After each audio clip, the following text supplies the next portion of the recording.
Yeah, very good evening and warm welcome to yet another live class on physics and welcome to Physics for Students. Okay, already I have got questions coming from Pavan Gaonkar. It states in quantum mechanics summation of pure state and position corresponding to because that we say particle eccentricity at the same time. It measures energy. Okay, I will come to this part a little bit later, Pavan. I'm definitely addressed to this question. But before that, let me talk about what we are about to speak today. And this is a very important concept of quantum mechanics, which is called the uncertainty principle. Now, I have earlier, made it a point in few of my lectures that when we deal with quantum mechanics, say, for example, Schrodinger's equation, say, for example, today, I meant to say, yeah, Asif. What we called is the Heisenberg's uncertainty principle. All of these principles, all of the nature of these principles are basically coming somehow from classical mechanics. I have already shown in the Schrodinger's equation, if you remember, if you go back to my quantum field theory videos, that how Schrodinger's equation actually came is a classical nature and it came from a very classical law. So what I would like to show today, first of all, is that this uncertainty principle, which we think is very much quantum in nature, is also something very classical. I mean to say the nature of this is classical. And before going into that, what I would like to show you first is that how do we find the uncertainty principle of Heisenberg? Now, there is a problem in that whenever we talk that we say it is an uncertainty principle, that means something is very uncertain. That means we cannot know this or we cannot know that. But my question to all of you is that is it uncertain or it is inexact? We'll look into that first, because a definition, if you do not go by the actual term, then it becomes a problem. So first of all, let us see what is inexactness or uncertainty. And in this regard, I would try to go back to the original word which Heisenberg actually coined. Now you see, I am not pronouncing these German words. It would sound funny. So the first one tells about inexactness. Now pay this attention, because these type of very subtle things, we think this is not mathematics, so we ignore. So first thing is that it is called inexactness. And the second thing is called undeterminedness. Now remember that inexactness actually means I would say the lack or precision. We don't have the instruments, etc., or accuracy in measurement, calculation, or presentation. That means that it implies the value of information being communicated is not exact or completely precise.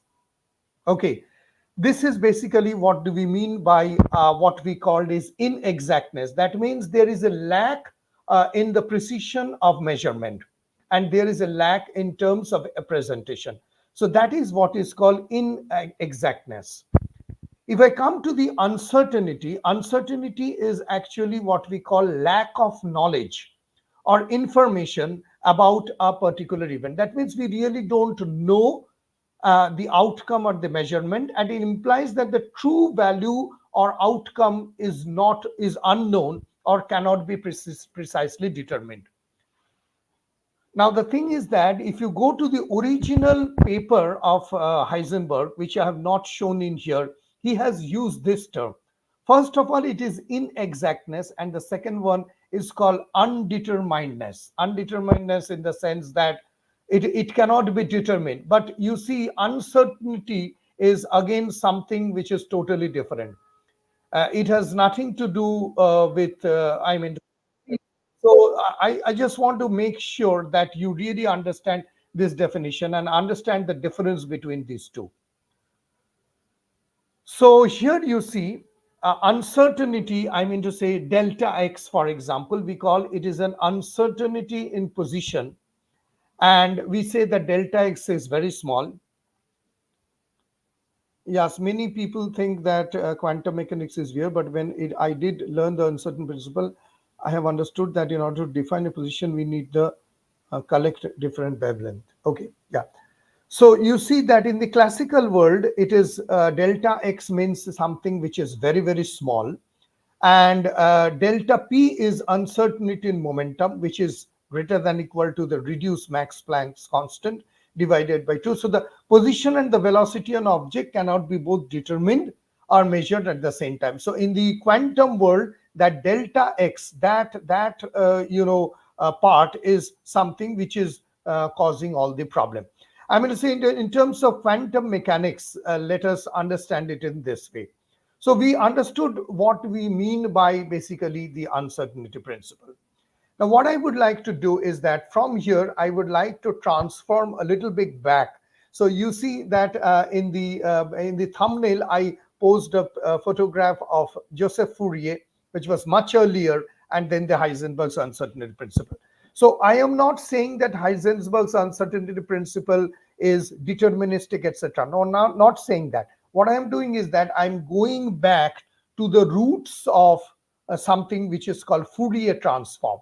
Now, Fourier transform itself is a very big subject in signal processing, etc. In engineering, you must have learned. But first of all, let us understand in all what is a Fourier transform. So here is a basic definition, I mean to say idea of who was Jean-Baptiste Joseph Fourier. So actually he accompanied Napoleon Bonaparte on his Egyptian expedition, and he first published his work on heat theory, which is called analytic heat theory, and made several contributions in dimensional analysis and signal processing, etc. Okay, so first of all, is the best introductory textbook for physics for beginners. Now, Sonu, question is that physics as what? Is it classical physics? It is electromagnetism. There are 1,001 books in physics for beginners. So I really don't know which. If you tell me that which book it is for, then I think it will be easier for me. Okay. Now, what I'm going to do is that I'm going to share my Jamboard a little bit, because that would require a little bit of, I would say, uh, making things understand. Okay, so here is my uh, Jamboard. Yeah, so I would like to share with that. Now, you see what I'm trying to explain over here. Yeah, good evening, Athar. So what I'm trying to share over here is something like this. So say for example, okay, let me give you a very simple example of what things are. So say for example, what I will do is that uh, for example, in case of, say for example, in case of I want to align a kind of a vector like this. Okay, and I want to measure this vector by breaking that vector, say for example, into three components. I can do that. So I can add the components of the vector and make a one vector. This is fine. Now, what if I make this kind of a understanding in terms of a signal? So it can be any, I mean to say, it can be any signal, something weird signal like this. Now, what I'm going to do is that I'm going to break up this signal into small parts. So I will add up this part of the signal, I will add up this part of the signal, and I will add up this part of the signal. So what I'm going to do is that I am breaking up signals into small parts. Okay, just the way I'm breaking up this vector into small parts. Similarly, what I'm trying to do is that I'm trying to problems of Fourier transform. What book should I study to master Fourier series? Yeah, I will let you know. First, let me give you an idea. I mean to say what I'm trying to teach today. Fourier transform has got a lot of book. I think I have already explained Fourier transform in quantum mechanics. So first of all, let me explain this, Pavan. I will come to that. So what I'm doing is that I'm trying to break this up into small signals. Now here you see one thing is very certain. If I break this up, I will get the entire signal. And if I again add it, then I will get the signal original. That means Fourier transform will do a kind of a original transform, and I can reverse this back also if I do a reverse transformation. So that means if I break a signal into small parts, in order to do analysis, whatever, and if I add those signals, that means I use a integration, and if I add those things, then I will get back to the original signal. This is basically the basic concept of Fourier transform. Though, as Pawan has told that he's basically done a lot of Fourier transforms, so there can be a lot of understanding on this. So that means if I get something from the original and if I can get it again back, I mean to say I'm breaking that signal and getting it back, that means obviously is a classical, I mean to say this is something very classical in nature, because we learned that if I get a position and if I trace back to that, and again if I come back to that, that means it is very classical in nature. Fine. So we understood what actually this transformation is about. So here also you see I have drawn a similar kind of an understanding. So Fourier transform actually converts a function into a form that describes the frequencies present in the original function. That means it breaks down a signal into individual frequency components, revealing the different frequencies. So you see, I've taken a musical signal and then I have decomposed into several other signals. So similarly, if I get a frequency, 5-wave frequency of a signal, then I can Fourier transform it into one signal and into another signal. So this is the basic essence I would like to say about the Fourier transform. Now, what I'm going to do is that I'm also going to add now the Jamboard, and I'm going to go back to the original one. And what I'm going to show you mathematically a little bit about this part. Okay. So just hold on. I'm trying to give you a kind of a clear explanation of this, of what this all about it is about.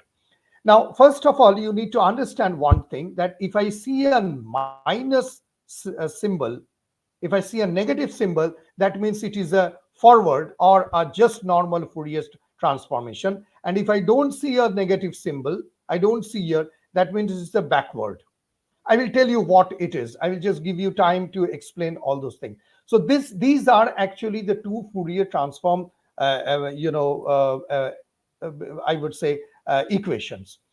Now, what I would like to explain from here is that, as you see over here, that this F,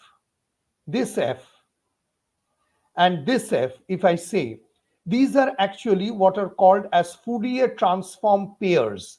So if I write it, I can write it as Fourier transform pairs. Okay, these are called Fourier transform pairs, right? So if I want to make a kind of a, in general, a kind of a notation, an example of Fourier transform pair, then what I can do is that I can write, say, for example, an equation as f of x. Okay, I'm just giving you an example.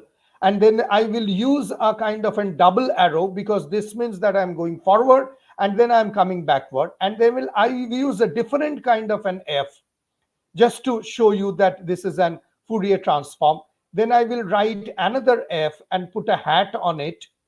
I will put a hat on it, and then I will put a bracket sign, and I will use this Greek symbol xi. So this is basically what nothing. This is an example of what I called is a transform pair. That means one Fourier transform is getting transferred into another Fourier transform. Is it clear? Please let me know in the chat box, because as I always tell you, I would love to interact. Now, okay, first of all, let me remove this part so that I can explain you clearly. Okay. Now, what happens is that this is a complex number, this part. If I talk of this part, okay, let me take the red one. So if I talk of this one, f and this one, this is actually is a complex number. Let me write it for you so that it becomes easier. This is a complex number. This one. This is a complex number, and it actually talks about the amplitude and phase frequency of this one, this xi. Simple. This one. So you see that because here there is a xi, so this is the standard wave function. We also get it over here. So this x actually gets differentiated over here. Simple. So this is a Fourier transform pair. This is basically what is called one function getting transformed into another. So this is a kind of a curly f which denotes the Fourier transform. This is actually what is called the complex number, and this is actually the phase frequency which informs that. So the f of x is actually this one. If I talk of this one, it is basically a weighted summation of complex exponential functions, which was actually introduced by Fourier in that book Analytic Theory of Heat, which I actually talked about. So this one, as because it has got a negative sign, this negative sign, that means it is basically going in this way. And when it is a positive sign, I mean to say when it is coming backwards, the integral is coming backwards, you see there is no negative sign. Okay. Now you might have asked me a question, say for example, why there we have a negative sign. I mean to say, okay, I will take this equation again in the next part. Okay, so first of all, let me take this equation, fresh equation, into the into here. Okay, and my question to you is that why do we have a negative sign? I mean to say, this negative sign actually speaks a lot. Now, the first thing you need to understand why there is a negative sign, because Fourier transforms are fundamentally related to what are called inner product of functions.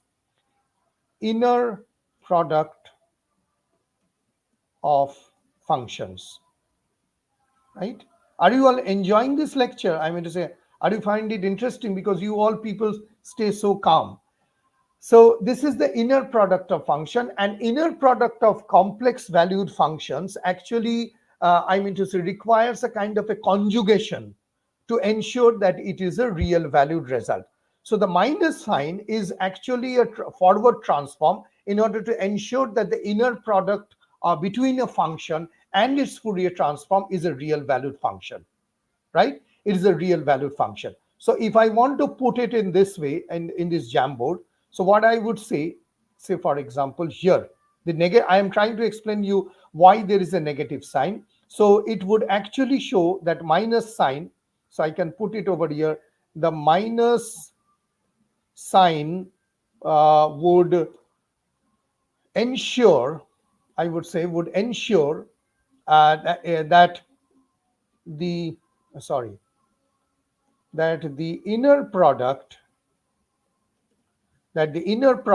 and its Fourier transform is real valued. That means it has got no imaginary, it has got a real value, which is consistent. I would also use this word, which is consistent with the mathematical properties of its inner value products. So that is why we have got a negative sign. So this is also very important.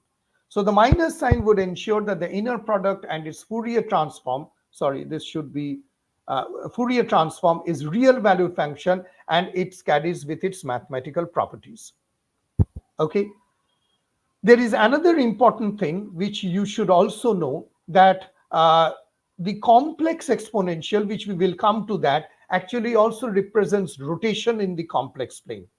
So the minus sign is actually, it is in general what we do. It's aligned with the conventional representation, that is positive frequencies. So if I take a positive frequency, right, it rotates in a counterclockwise direction in this way, the positive frequency, and the negative frequency moves in the clockwise direction, right? This is a convention.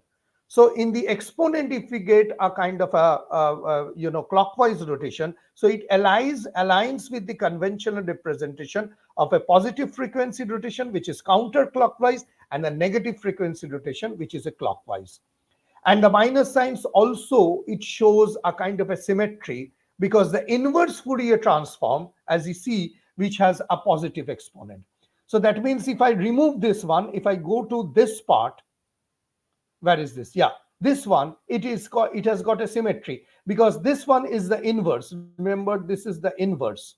So inverse does not have a positive, a negative sign. So because it has not got a negative sign, this has got a positive sign. So it actually maintains a kind of a parity. So this is what we can call a kind of an essence of Fourier transform. So this is actually very central to our understanding. Now, we can also write the Fourier transform in this kind of a thing, which is a little bit simpler, I would say, which is a little bit simpler. So I'm using this negative to positive infinity, and I am using the minus I omega t. So what I have done is that here I have differentiated this t with this one, and this omega with this one. This has got a negative sign, so this is going in this direction. This has got a positive sign, so this is going in this direction. Okay, let me explain you a little bit. This ft, this function, this ft is actually representing the function that we want to analyze. That means which function we are trying to analyze. So you can imagine it to be a sound wave. Say, for example, the sound wave is going in this a kind of a whatever the image, or in the other it varies in time and space. So this is the original. Remember, this ft is actually the function that we want to analyze. Okay, see, what is this omega? This omega is actually representing the frequency domain. That means it is where the Fourier transform reveals the frequencies that makes up the original frequency, this one. So omega actually is the representing the frequency domain. The integral sign, you all know, represents the integration. That means summing up and summing up infinitely small pieces of something. This e minus omega minus I omega t, this is actually, the I is actually the imaginary part, and it is very crucial because it is capturing the oscillatory nature of waves, and you can think of this something which is a kind of a tuning. This 1 by 2 pi, it is actually ensured, it's a kind of a, you can say it is a constant which ensures that the inverse transform properly, and it again reconstructs the original function. So it is a kind of a mathematical constant that helps balance the scales between times and frequencies, right? So this is what is the constants are all about. So the 1 by 2 pi is actually denoting what is called a mathematical constant. Okay, I can take the 1 by square root of 2 pi also, which I will show you later. But this 1 upon 2 pi is actually representing the factor that the inverse transform properly, and it can get back to the original one. Inverse transform properly means what? That means, as I showed you earlier, that if I take this kind of a, where it is, yeah, so if I take this kind of a function, and if I reconstruct and come it back, so that will give you the original function. And that is why I need this this one, where it is this one, 1 by 2 pi, so that if I break this into small parts, and when I come back, I actually get this part. So that is basically the idea of Fourier transform. Now the thing is that we need to now understand that how Fourier transform is actually getting related to Heisenberg's uncertainty principle. I mean to say, that is basically the thing. So let me go back to my, are you all getting it? I mean to say, those who are watching, please do let me know at least a yes or no, because I will feel at least happy.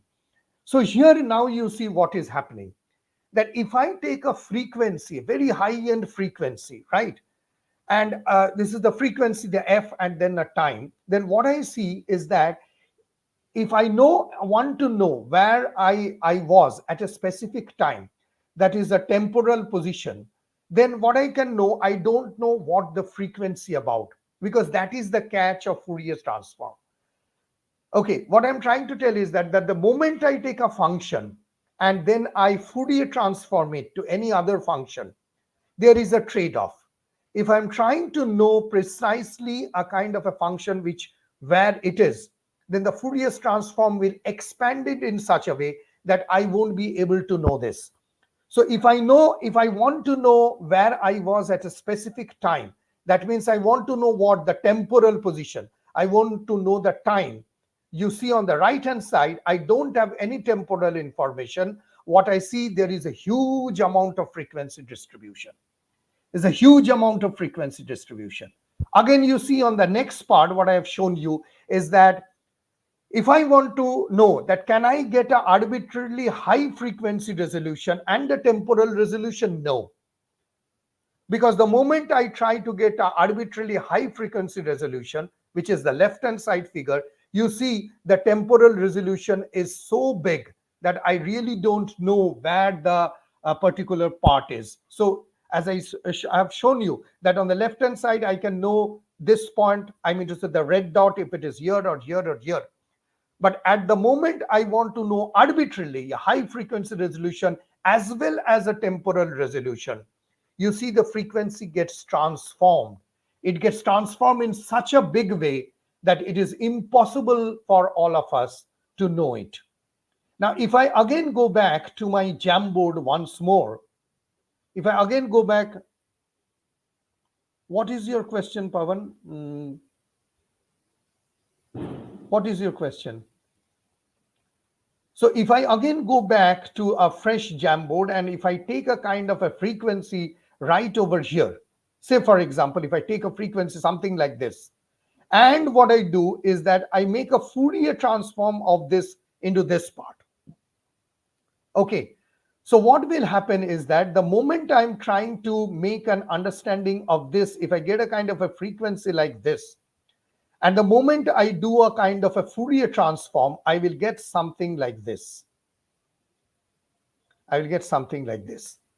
So that if I'm trying to even measure where I am with a very high frequency, something like this gets distributed over here. So I don't know from here to here to here where actually I am.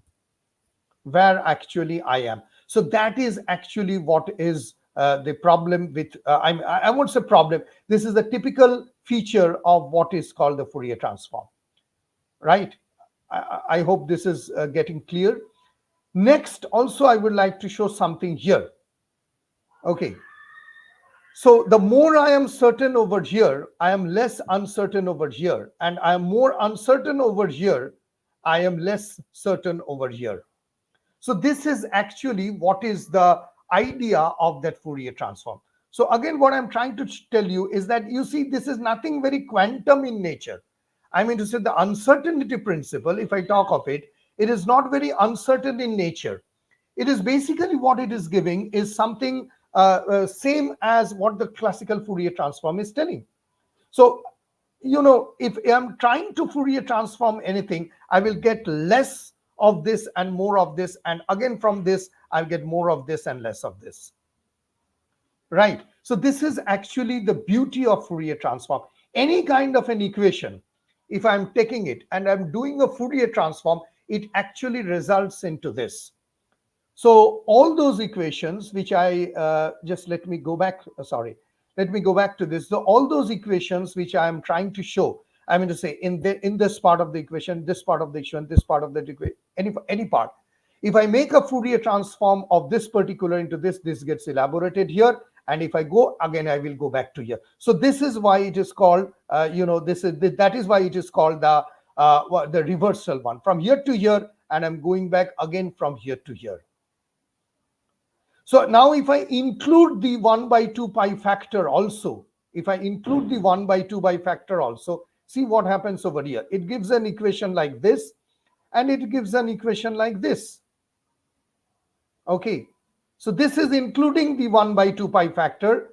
And this 1 by 2 pi factor, as I told you, is basically giving a factor which is ensuring that the inverse transform properly. And we get back to the original equation. So that is why this equation, this one ft is the original equation which is getting transformed over here, and this is ensuring that this has got a negative sign. It ensures that it is going this way. The moment we remove, we come this back. So the signal from this part and this part, it is coming back. And what is happening is this one. I'm trying to pose any signal which is doing the original signal. The moment I do a Fourier transform, it gets over here and over here. So the inverse, and that is how it happens. So I mean to say that is how the Fourier transform. And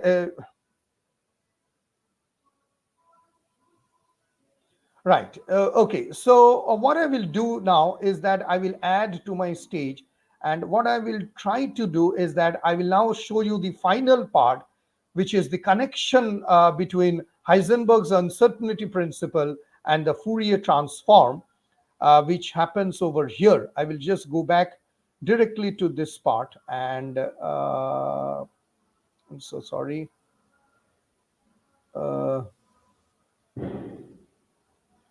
Here. So here you see what I'm trying to show you over here is that in wave mechanics, any sound that we take is a pure tone. Say, for example, a sharp spike. So in a Fourier transform, it gives the shape of a sound wave in a domain. So it is a kind of a delocalized sine wave. And what does psi provides the wave function for a particular momentum is the Fourier transform for the particle's position. Now here you see what happens. The beauty happens over here. So the wider the function, that is the original function, a narrower Fourier transform. And a wave function for a particular position, you see this one, this wider part. What it is this? This is actually the delta x part.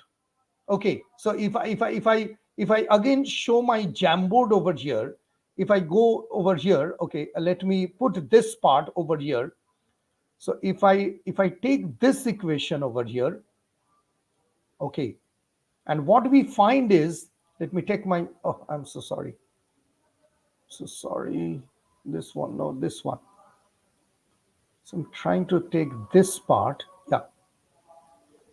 Okay, this one is also good. You know, if you want to see over there, this is another kind of a notation.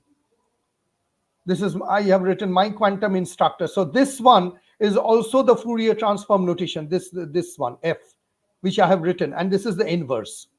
This is again the 1 by 2 pi notation, right? If you see right at the beginning where I went, you see I tried to read this F. This F, which I showed you is a Fourier pair, it is now shown over here. This part, this one F. Okay.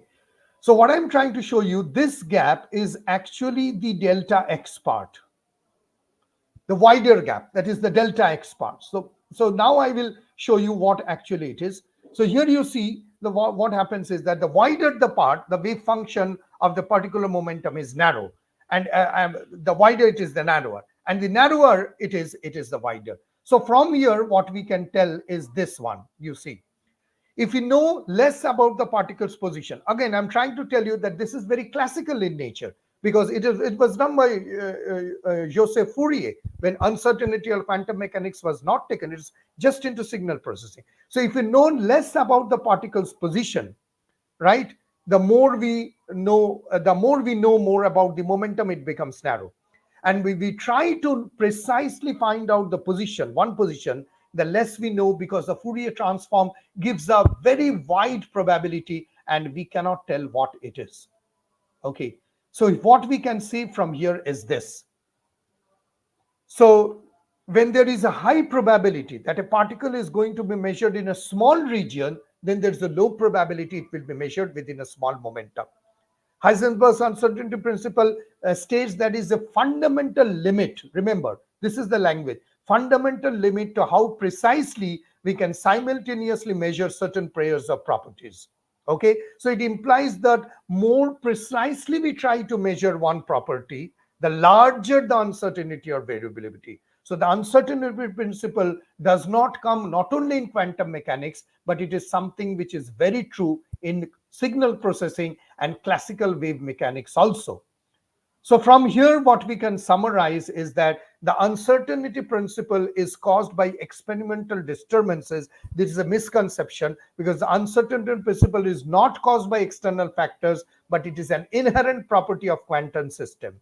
Second, the uncertainty principle implies that particles do not have a definite property. No, it does not imply that particles do not possess definite properties. The properties of particles exist in a state of superposition where they can exhibit multiple possible values simultaneously. Misconception number 3, uncertainty principle seems to violate classical notions of determinism. No, it does not necessarily violate determinism, but it highlights the probabilistic nature of quantum mechanics, where predictions are made in terms of probabilities. Misconception number 4, it is a fundamental principle. People think that uncertainty principle is a lack of our knowledge. No, it is a fundamental principle that arises from the mathematical formalism of quantum mechanics and has been experimentally confirmed in various experiments. And from here, what we can find out is this, that we have understood the uncertainty principle. There is a uncertainty in wave mechanics also. Fourier transform and Heisenberg's uncertainty principle, how they are linked. And uncertainty is not only in quantum world, but in wave mechanics and for positions, momentum, along with the Gaussian function, Fourier transform. And yeah, I have not explained the Gaussian function over here, but I will definitely do it, I mean to say, later. So that is actually today's lecture, which I also wanted to show you. Richard Noling, hello everyone from South Africa, South Australia. Okay, sorry for oversleeping. I shall catch on the VOD. VOD means video. Okay, okay, fine. Are there one property, only two properties involved, or more than two properties? One uncertain. Two properties involved? No. A very good question, Rudra. But no, it is actually, yeah, you are right. In that sense, actually, both the properties are involved. But if you're trying to measure one property at a specific time, taking all those considerations, etc., then the other property gets spread out. Again, I'm saying classically, it is getting spread out, Rudra. Probabilistically, we tell that, okay, it has got a probability distribution. That is talking in terms of probability distribution. But in general, what it is telling is that classically, it is getting spread out. Spread out means it is quite a big area. Obviously, if the population, if I am standing within 10 other people, you won't be able to find me because you have to look for me where Shounak is in that big crowd. But if I'm in a small crowd, you will be able to immediately point me out that Shounak sir, you are standing over there. Try to get it in that kind of an essence. So but the basic idea of showing today's lecture is that definitely uncertainty principle is something very quantum in nature, but we need to find out that what is the root, and the root is Fourier transform. And when we are understanding Fourier transform in terms of classical nature of signal processing also, we get a probability, we get uncertainty also. We get something that we are trying to point over here. Any function we are trying to do a proper Fourier transform of that, it gets spread out. Number one. Second thing, that because it is very classical in nature, we can deconstruct and reconstruct all those signals and get back to the original. That is also true. The minus sign I have explained to you why, because it contains a parity. Also because it is the positive and the negative, it glows, the positive glows in the counterclockwise, the negative glows in the clockwise direction, that it is why. And also because the inverse has got a positive sign, so obviously the original, the forward, will have an inverse sign. So because it is positive, that should be negative, a kind of a symmetry maintaining. I've already also told you what is that I, that is basically the complex function. 1/2i is basically taking things constant in nature so that we can get into that part, and omega and other factors I have already explained. Okay. Yeah, I think Rudra is quite good. I mean to say, now I will have Rudra as my moderator, because all these questions, see, the problem try to understand, Sonu, is that when I'm trying to teach something very seriously, I don't mind asking questions, but if you can later ask me, I think that will be better, because what happens when I'm teaching something very intensely, I go deep into that and make you understand. I really don't pay attention to the questions. But yes, let me look into the question. So which I would choose between Resnick, Halliday, or Young Friedman? Do you have any other suggestions? If you talk of classical physics, I mean to say, I don't know what you're talking. Like, I'm confused between Resnick, Halliday, and Young Friedman. I'm self-learning from scratch and knowing basic calculus. Yeah, I think you can go what Rudra C had told. H.C. Verma's book is very good. You can also go for Professor Leonard Sunshine Theoretical Minimum. That is a very good book to start with classical mechanics. Okay, let me tell you a very good book. Are you willing to know classical physics, or you're talking of calculus? Which one? Are you talking of, Sonu, are you talking of, I mean to say, calculus or classical physics? I'm learning physics from scratch. Okay, then I will suggest you a very good book. Just hold on for a second. I will just tell you the name. I'll just tell you the name. Be there. How was the class? Did you enjoy? Rudra and others? People don't react. I mean to say, really don't know. How was the class? Classical mechanics. Okay, I would suggest you this book would be very good for you. I will put a screenshot and I will put it over here.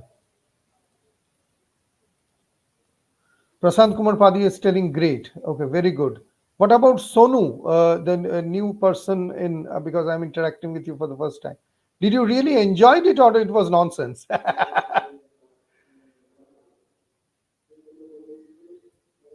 You appreciate every lecture. Yeah, I know. I know. Okay, let me show you. This book is also very good in terms of classical physics. If you can get it, fine. Otherwise, you can let me know. I'll put you. It's taking a little bit of time. Why it is not coming?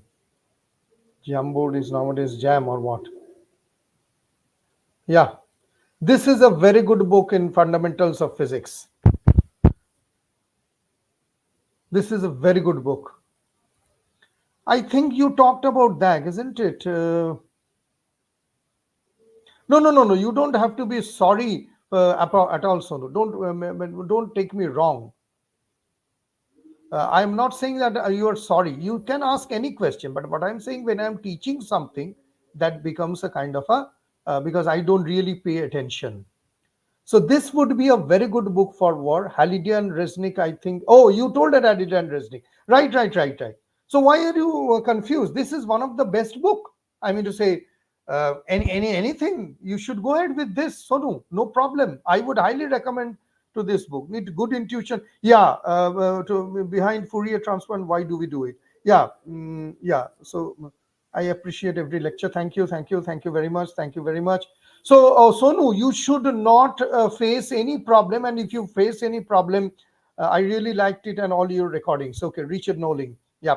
So, Sonu, for you, if you face any problem reading this particular book or this particular, I would say, any topic, any chapter, any page of this book, because I have read it very thoroughly, it is around 1400 pages. This book would be the ideal book to start with. Please do let me know if you face any problem. Okay, this is the best book to start with physics. And if you are Sonu, if you are willing to learn calculus, I mean to say just in general calculus, I will again give you a very very good book. And this would be the best. If there is an English term called bestest book, I would have used that book also. I will tell you what this book is about. I will also share the screen with you. I mean to say, you should, I mean to say, there is no doubt you should go ahead and read this book also. I will put the screenshot over here. This is for Sonu and others. I mean to say, one of the best book. Calculus Made Easy, right? This is written by Thompson. No, no, I missed the, who is the author? Uh, uh, Differential calculus. Yeah, this is by Calculus Made Easy. Sylvanus Thompson. I'm so sorry. I'm so sorry. I will put the name right away. I will put the name right away over here. Let me put it over here. Sylvanus Thompson. This is an absolute gold. I mean to say, if you have gold at home, you should not protect it rather than this book. This is the best book for calculus, Sylvanus Thompson, and it is available online also, Sonu. You can go ahead and read it. Okay. It is the best book of the Supreme. Yeah, I'm so sorry for using this bad language, Richard. But I just tried to express my emotion, and your wonderful jokes came through it. Yeah, I'm currently reading this book, but sir, can you suggest how to read this? Reading theory, doing practice with numerical problem solving checkpoint. Yeah, you should do it. I mean to say, what is your question? Empowering vision. Right. So for Sonu, for you, the first step would be this book. Again, I'm sharing the screen. Okay. You should go ahead with this book and then start with this book with Sylvanus Thompson. If you cannot find the book, Sonu, email me, WhatsApp me, whatever you want to do. You can come to my home also. Right. I will give you the link for this book. You can do that. And really cannot stop laughing at Richard's Okay, and empowering vision, you're telling that this reading theory, yeah, doing practice with numericals, yeah. But so can you suggest how to read this book? I mean to say, which book? Sylvanus Thompson's book or the mathematics book? Sorry, the physics book. Which one? Do let me know. So anyway, I'm getting a little bit late because I have got other works to do. A new year coming up, lot of new, I would say, new lessons are planning for physics for students, right? You mentioned in the question. I don't remember. I don't understand what is your question.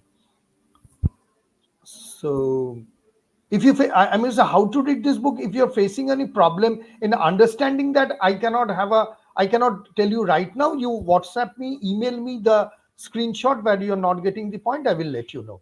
But Sonu, I think now you're happy. Are you not angry with me?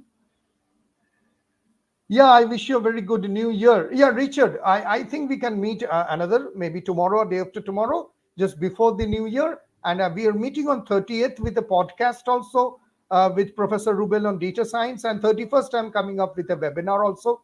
So I will be on till 31st night, I mean to say, with physics and mathematics. And that is the best new year which I will do. Fundamental physics, yeah. Fundamental physics, if you face any problem empowering visions, you can email me because I think you are facing a problem in a concept or anything.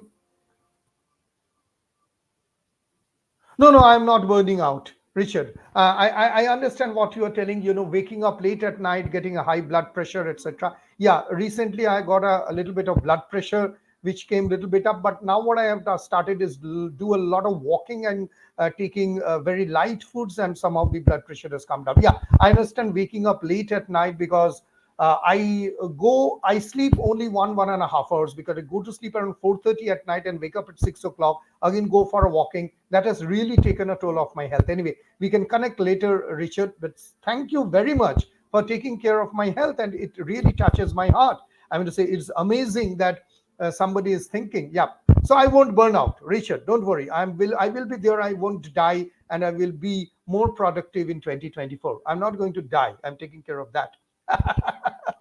So, okay, goodbye. And I think I should not wish you a new year because we are meeting maybe tomorrow or day after tomorrow. Tomorrow or day after tomorrow, I will speak a little bit which is left for this year's lesson on tensors. I will finish up quickly that part so that we can venture into a new area of tensors from 2024. A little bit part is left. This was very much due because Fourier transform, Heisenberg's uncertainty principle, I feel I can explain more on the classes rather than videos. So videos are, I mean to say, that's okay. Yeah, I hope to see you everyone. Okay, goodbye, take care, and do let me know how do you like this video. Please put up your comment and do share so that more people can learn. Goodbye, take care. I'm not wishing you a happy new year. Yeah, minimum minimum 6 hours sleep. Nowadays I'm doing that, Prasanta. So I'm going to sleep around about 1 o'clock, and I'm waking up around 5:30, going for a jogging, again coming back. So I'm somehow managing things to do. Oh, you're going to the tensor recordings. Okay, yeah. So we will have more tensors, and there will be no tension about tensors. Okay, chalo, take care. Goodbye. I'm getting late. Bye. Take care.